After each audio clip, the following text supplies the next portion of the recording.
Hello everyone, welcome to Genic Education. जो मैं आज क्वेश्चन लिया क्वेश्चन नंबर 17 है, जी कोर 3 फेज रेक्टिफायर हम लोग का स्टार्ट हो चुका है। ठीक है, तो आप लोग बस जुड़े रहिए यूट्यूब से, जेनिक से। ठीक है, और क्वेश्चंस को फॉलो कीजिए। अच्छे अच्छे क्वेश्चंस यहाँ लिया जा रहा है, कैसे बनाया जाए क्वेश्चंस को, वो इंपॉर्टेंट है। कैसे आप क्वेश्चन से कॉन्सेप्ट सीख सकते हैं यहाँ पे। ठीक है ना, तो ये क्वेश्चन आपको हमारे ऐप पे एक दिन पहले अपलोड मिल जाएगी, आपको वहां अपलोड कर दिया जाता है। आप वहां सॉल्व करें, ऐप को इंस्टॉल करके वहां सॉल्व करें क्यूज सेक्शन में। और अगर आपसे सॉल्व नहीं हो पाता है तो नेक्स्ट डे आप यहां सोल्यूशन उसका देख सकते हैं, कैसे इसका सोल्यूशन किया जा रहा है। ठीक है, तो चलिए देखते हैं 3 फेज रेक्टिफायर क्वेश्चन नंबर 17 जो आपका है जी कोर 17, क्वेश्चन नंबर 17 देख रहे हैं ना। तो यहां स्टार्ट करते क्वेश्चन में क्या है, देखिए 3 पल्स कन्वर्टर दिया हुआ। क्या दिया हुआ है? 3 pulse converter.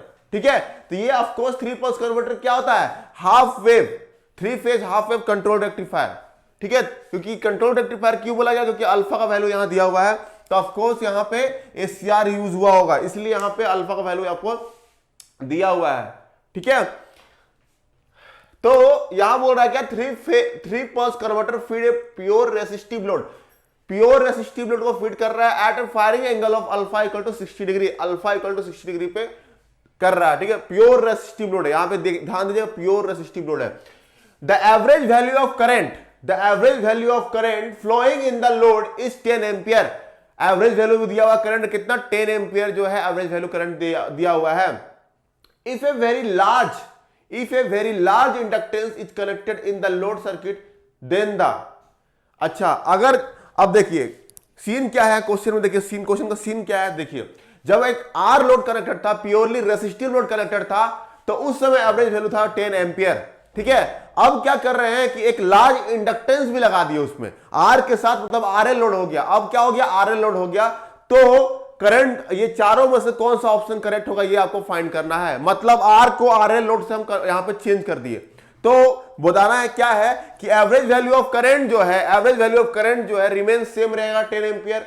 B option, average value of current will become greater than 10 ampere, बड़ा होगा 10 एम्पियर से। C option, less than 10 ampere, या ये current can not be predicted unless the exact value of L is known. तो 4 option दिया हुआ है, एक सेम रहेगा 10 एम्पियर, एक बड़ा और एक छोटा। ठीक है, और चौथा जो ऑप्शन है आपको क्या दिया हुआ है कि हम लोग कैलकुलेट नहीं कर सकते या प्रिडिक्ट नहीं कर सकते। क्लियर यहां पे? तो चलिए स्टार्ट करते हैं सॉल्यूशन। तो 3 पल्स कन्वर्टर है आपका, तो 3 पल्स कन्वर्टर का मैं वेवफॉर्म यहां बना के रखा हूं सप्लाई का, ताकि थोड़ा टाइम बचे। ठीक है ना, तो चलिए स्टार्ट करते हैं सॉल्यूशन कैसे होगा। इसको मैं रैप कर रहा हूं, क्वेश्चन आपको समझ में आ गया होगा। अल्फा जो है आपका 60 डिग्री दिया हुआ है, अल्फा जो है आपका 60 डिग्री दिया हुआ है, ये आपको क्लियर हो गया होगा क्वेश्चंस में, मतलब फायरिंग एंगल आपको दिया हुआ है। तो चलिए मैं इसको रैप कर रहा हूं, मैं सॉल्यूशन स्टार्ट करता हूं इसका। तो यहां तक आपको क्वेश्चन समझ में आ गया होगा। पहले आर लोड था, प्योरली रेसिस्टिव लोड था, और उसके अकॉर्डिंग जो है उस समय जो करंट फ्लो हो रहा था वो क्या फ्लो, 10 एम्पियर फ्लो हो रहा था। तो अब उसको क्या कर रहे हैं हम, एक लार्ज इंडक्टेंस जोड़ दिए। तो लार्ज इंडक्टेंस जोड़ दिए तो क्या होता है? लार्ज इंडक्टेंस क्या करता है? करंट को कंटिन्यूअस मेंटेन रखता है। करंट जो है डिसकंटिन्यूअस नहीं होगा, और ये क्या बोलते हैं, तो करंट जो है आपका कंटिन्यूअसली फ्लो करते रहेगा। समझ में आ रहा है कि नहीं? तो ये इंडक्टेंस का फायदा होता है कनेक्ट करने से। चलिए देखते हैं कैसे सॉल्व करेंगे, ज्यादा दिमाग में लगाना है इसमें। देखिए 3 पे का सर्किट डायग्राम पहले बनाते हैं। सर्किट डायग्राम कैसे बनता है? ऐसे ही होता है, ये और एक यहां, और इधर अपना एक लोड लगा दीजिए। डायरेक्ट लोड लिख रहे हैं हम, यहां पे लोड लिख रहे हैं, लोड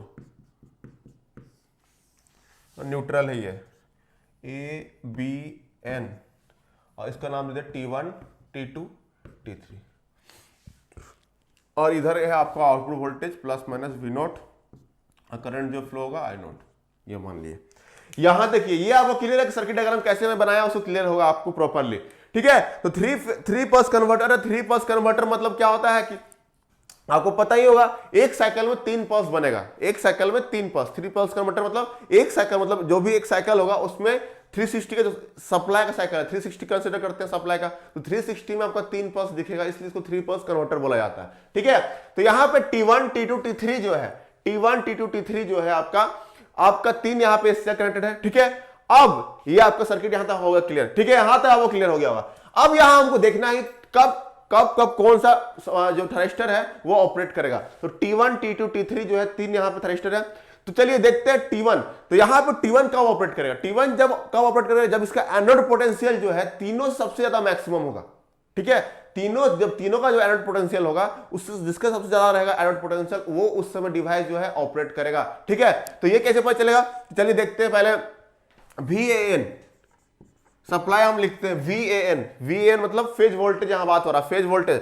चलिए फेज वोल्टेज को हम मान के चल रहे हैं VM sin ओमेगा t। ठीक है, VM sin omega t। VVN क्या हो जाएगा यहां पे, VM sin omega t minus 120 degree होगा ना, क्योंकि अगर हम बाय डिफॉल्ट इसको स्टार कनेक्शन ले रहे हैं, नथिंग इज मेंशन मतलब 3 फेज स्टार कनेक्शन हम ले रहे हैं, तो B जो है लैग करता है कितना, 120 डिग्री से लैग करता है। ठीक है, और अगर इसी में बात करते हैं VCN, तो क्या हो जाएगा VM sin omega t plus 120 degree, और इसको बोल सकते हैं क्या, VM sin omega t minus 240 degree. ये आपका हो गया VCN। तो उसके अकॉर्डिंग ये सप्लाई वोल्टेज जो है हम लोग यहां देंगे, जो 3 फेज सप्लाई यहां पे होगा, 3 फेज सप्लाई।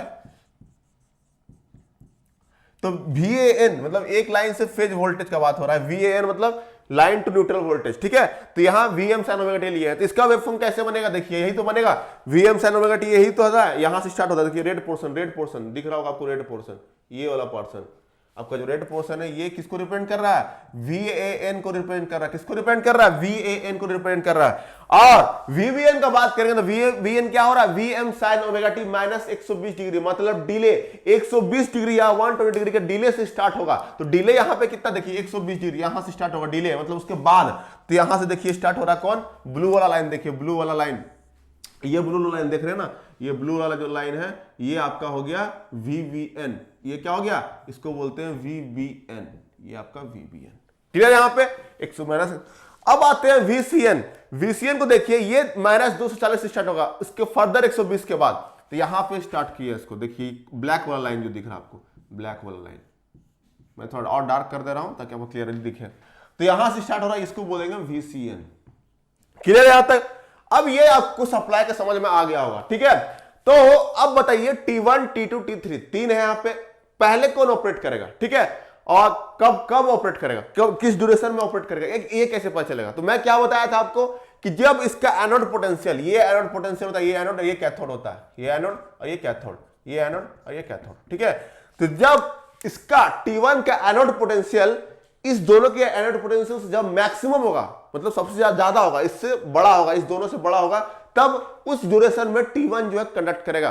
ठीक है, तो T2 कब कंडक्ट करेगा, T2 जब उस समय कंडक्ट करेगा जब इसका एनोड पोटेंशियल जो है, इसका जो एनोड पोटेंशियल है इस दोनों का पोटेंशियल से ज्यादा होगा, तब T2 कंडक्ट करेगा। उसी तरह T3 भी क्या होगा, जब इसका एनोड पोटेंशियल जो है इस दोनों से ज्यादा होगा, उस समय उस ड्यूरेशन के लिए T3 कंडक्ट करेगा। क्लियर यहां तक। तो चलिए देखते हैं कि कब इसका एनोड पोटेंशियल सबसे ज्यादा है। ठीक है, तो चलिए देखते हैं। तो यहां आप ऑब्जर्व करें, यहां ऑब्जर्व कीजिए, देखिए 30 से लेकर के यहां तक इस ड्यूरेशन में 30 to 150 मतलब 120 डिग्री का, 30 to 150 में देखिए सबसे ज्यादा दिख रहा है कि नहीं, सबसे ज्यादा दिख रहा है कि नहीं, VAN जो है 30 से लेकर के 150 तक में सबसे ज्यादा दिख रहा है कि नहीं, देखिए सबसे ऊपर दिख रहा है आपको, उसके देखिए VVN तो उससे नीचे ही है, VCN भी उसके नीचे है ना, VVN नीचे भी है, VCN भी उससे नीचे है। मतलब इस केस में 30 से लेकर के 150 तक, 30 से लेकर के 150 तक VAN जो इसका पोटेंशियल है, VAN जो है हायर पोटेंशियल पे है, मतलब हाई है in compare to VVN and VCN। तो उस केस में T1 जो है आपका ट्रिगर ऑन होगा कब, 30 से लेकर के 150 तक। इस केस में हम क्या ले रहे हैं, अल्फा, अगर अल्फा जो यहां पे 0 होगा तब 30 से लेकर 150।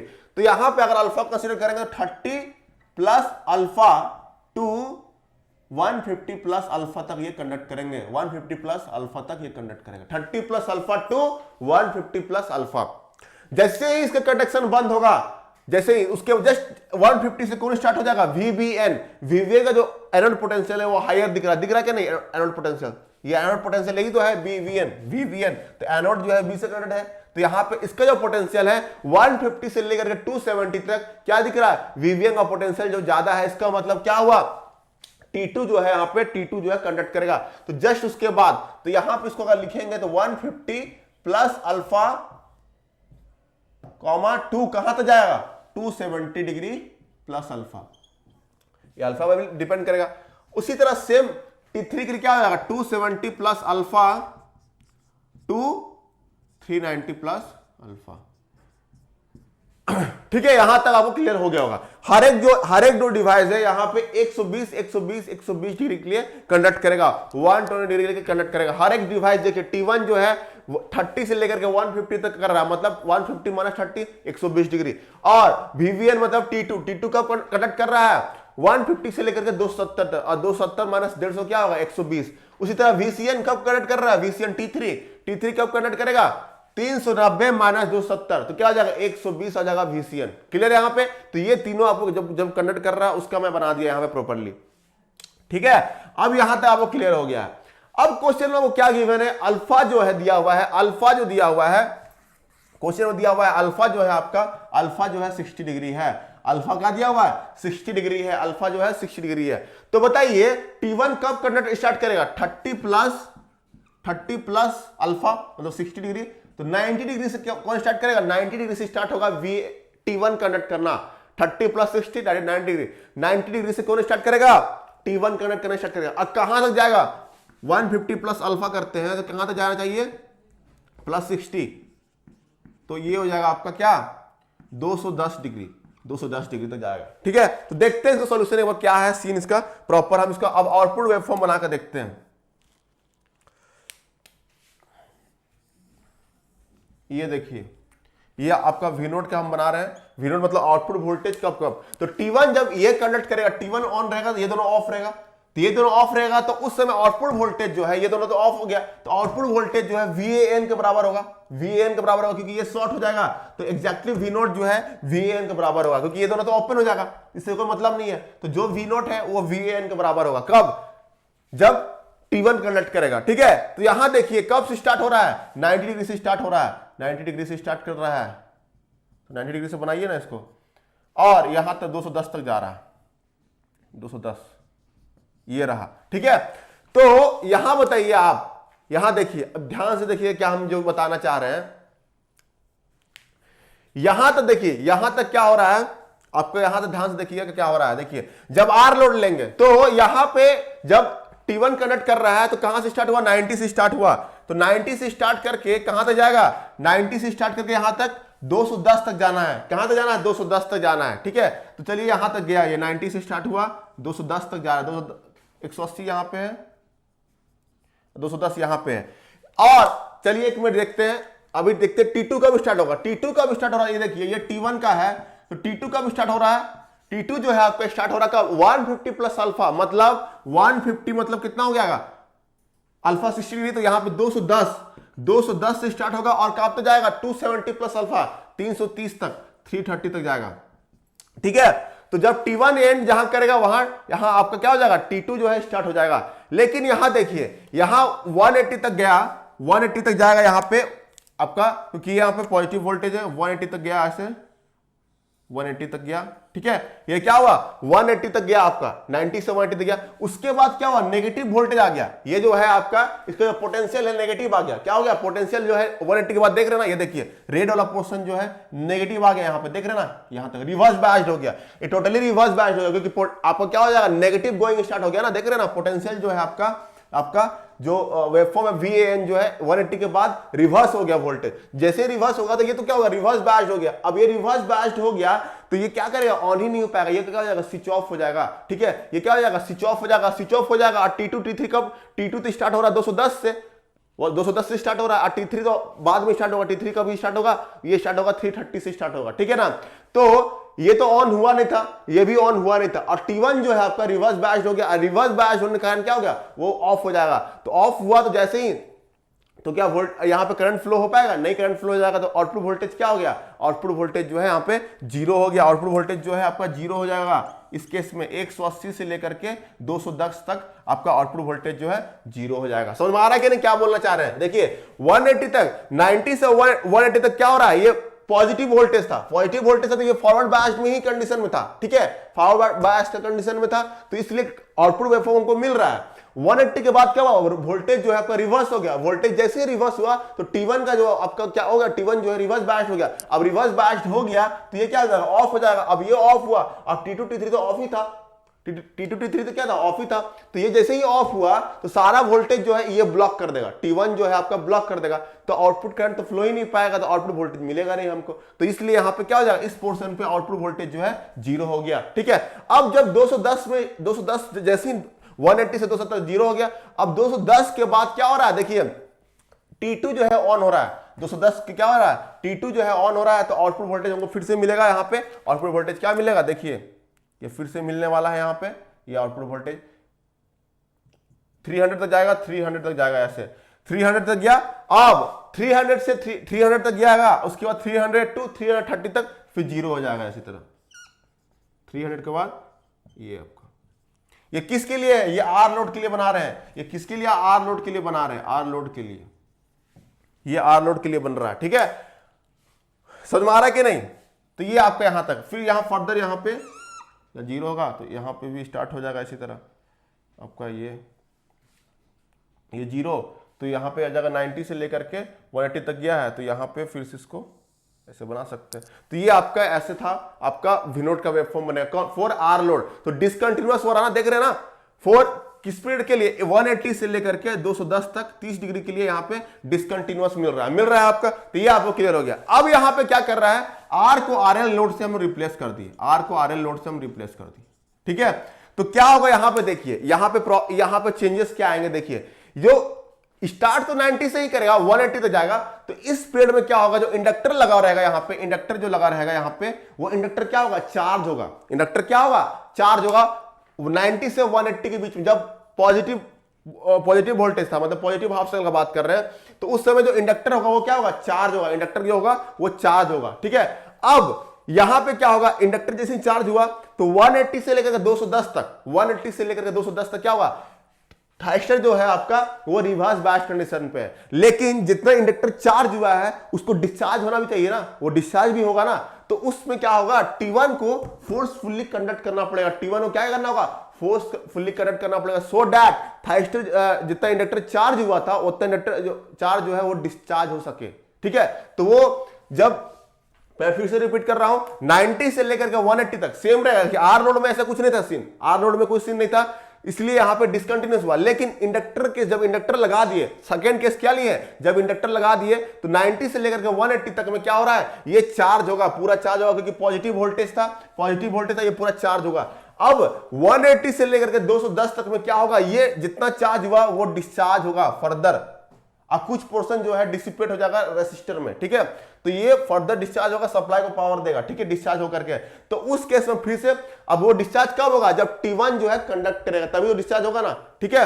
तो यहां पर चलिए देखते हैं इसका वेवफॉर्म कैसे बनेगा। तो इसका वेवफॉर्म बनेगा आपका, देखिए यहां पे बता देता हूं, ये फर्दर चार्ज हुआ, ये ऐसे जाएगा और नेगेटिव भी जाएगा। क्यों जाएगा नेगेटिव, क्योंकि ये T1 फर्दर कंडक्ट कर रहा है, T1 फर्दर कंडक्ट करेगा तो इतना पोर्शन तो आएगा ना, ये पोर्शन जो है आपका आएगा। तो अब यहां पे आउटपुट वेवफॉर्म जो है आपका नेगेटिव भी चला गया, आउटपुट वेवफॉर्म क्या हो गया, नेगेटिव भी चला गया यहां पे। समझ में आ रहा है कि नहीं। तो इसका वेवफॉर्म जो है आपका ऐसे बनेगा, ये 90 से लेकर के 180 तक, क्लियर है। तो यहां तक था, तो ये आरएल लोड के लिए है और ये आर लोड के लिए। तो करंट जो है डिसकंटिन्यूअस कभी नहीं हो पाएगा यहां पे। जैसे कि आर लोड में करंट क्या था, 180 से 210 तक डिसकंटिन्यूअस था, करंट था 0 हो गया था। लेकिन आर लोड में ऐसा नहीं होगा, आर लोड में क्या होगा, करंट हमेशा कंटिन्यूअस मेंटेन रहेगा, ठीक है। तो ये आपको यहां पे मैं डिफरेंस आपको होप की समझ में आ गया होगा, जब आर लोड में क्या था और आर लोड में क्या था। अब यहां देखते हैं हम लोग, इसका फर्दर देखते हैं कि आउटपुट वोल्टेज और करंट का बात करें, करंट का यहां बात हो रहा ना। तो बताइए आउटपुट वोल्टेज, देखिए यहां तक तो सेम था आउटपुट, अगर एवरेज आउटपुट वोल्टेज की बात करें तो ये देखिए इसका सारा पोर्शन पॉजिटिव में है, ठीक है। तो इसका पॉजिटिव में भी है, कोई दिक्कत नहीं है। लेकिन ये जो नेगेटिव पोर्शन आ गया वो इसका आउटपुट वोल्टेज तो क्या करेगा, रिड्यूस कर देगा। तो यहां पे आउटपुट वोल्टेज जो है एवरेज वैल्यू फॉर आरएल जो है, फॉर आरएल के लिए ये लेस देन होगा V0 average for are node के लिए। समझ में आ रहा कि नहीं? तो आउटपुट जो एवरेज वोल्टेज है in case of RL should be less than output average voltage for resistive load. क्यों? क्योंकि इसमें जो है नेगेटिव पोर्शन आ गया, तो नेगेटिव पोर्शन क्या करेगा, इसका कुछ पार्ट को न्यूट्रलाइज कर देगा, कुछ पार्ट को क्या करेगा, न्यूट्रलाइज कर देगा। न्यूट्रलाइज करने के बाद क्या होगा, ऑफ कोर्स इसका एवरेज आउटपुट वोल्टेज क्या हो जाएगा, रिड्यूस हो जाएगा। क्लियर है यहां पे? और अगर आप यहां पे केवीएल लगाएंगे, अगर आप केवीएल लगाते हैं आउटपुट साइड पे, तो आर नोट के लिए क्या हो जाएगा, V naught is equal to I naught into R होता है, आई नोट इंटू आर होता है कि नहीं? और फॉर आर एल नोट के लिए भी V naught equal to I naught into R, क्योंकि एलडीआई एवरेज वैल्यू जो होता है, इसका एवरेज वैल्यू अगर देखेंगे, अब इसका लिखेंगे L D I note by D T, तो ये तो पोर्शन जीरो हो जाता है ना। एवरेज वैल्यू जो होता है किसका, इंडक्टर का एवरेज वैल्यू जो होता है वोल्टेज का, वो जीरो हो जाता है। तो यहां पे फाइनली क्या बचेगा, आई नोट इंटू आर बचेगा। तो बताइए यहां पे आई नोट जो है डायरेक्टली प्रोपोर्शनल है किसके, वी नोट से। आई नोट जो है डायरेक्टली प्रोपोर्शनल दिख रहा है वी नोट के, ठीक है? तो जब वी नोट ज्यादा होगा तो आई नोट भी ज्यादा होगा। तो किस केस में ज्यादा है, आर नोट में ज्यादा है, तो आर नोट में आई नोट भी ज्यादा होगा, ठीक है? तो उस केस में अगर आर एल नोट का बात करेंगे तो उस केस में आई नोट क्या होगा, रिड्यूस हो जाएगा। क्यों? क्योंकि वी नोट जो है डिक्रीज कर गया, वी नोट क्या हो रहा है, डिक्रीज कर गया है, तो आई नोट जो है आपका रिड्यूस कर जाएगा। तो इसका करेक्ट ऑप्शन क्या होगा, करेक्ट ऑप्शन आपका सी होगा, जिसमें लेस देन होगा। करेक्ट ऑप्शन यही होगा सर, सी होगा, जिस केस में यहां पे average value of current will become less than 10 ampere. तो इसका करेक्ट आंसर क्या हो गया, सी इज द करेक्ट ऑप्शन। क्यों? क्योंकि एवरेज वैल्यू जो है वोल्टेज का वो रिड्यूस कर गया है, और करंट जो है डायरेक्टली प्रोपोर्शनल है किसका, वोल्टेज का। सो यहां पे एवरेज वैल्यू ऑफ करंट जो है आपका आरएल लोड के लिए वो रिड्यूस कर जाएगा। यहां तो समझ में आया कि नहीं? क्यों वोल्टेज रिड्यूस हुआ? क्यों? क्योंकि यहां पर नेगेटिव पोर्शन आ गया, और नेगेटिव पोर्शन आया तो इसको क्या करेगा, न्यूट्रलाइज कर देगा। तो न्यूट्रलाइज करने का कारण क्या होगा, वी नोट जो एवरेज वैल्यू है आरएल लोड के केस पे वो रिड्यूस कर गया, ठीक है? रिड्यूस कर गया तो आई नोट करंट भी रिड्यूस कर गया, क्योंकि आई नोट जो यहां पर डायरेक्टली प्रोपोर्शनल है किसके, वी नोट का। क्लियर है यहां तक? तो ये आपको यहां तक आई होप क्लियर हो गया होगा। तो यहां तक इस क्वेश्चन का आंसर क्या होगा, सी हो गया। तो ये आपको समझ में आया होगा। अगर आपको कोई डाउट होगा तो आप कमेंट सेक्शन में कमेंट कीजिएगा, मैं वहां पे आपको रिप्लाई दूंगा, ठीक है ना? तो चलिए इस क्वेश्चन को एंड करते हैं। Thank you.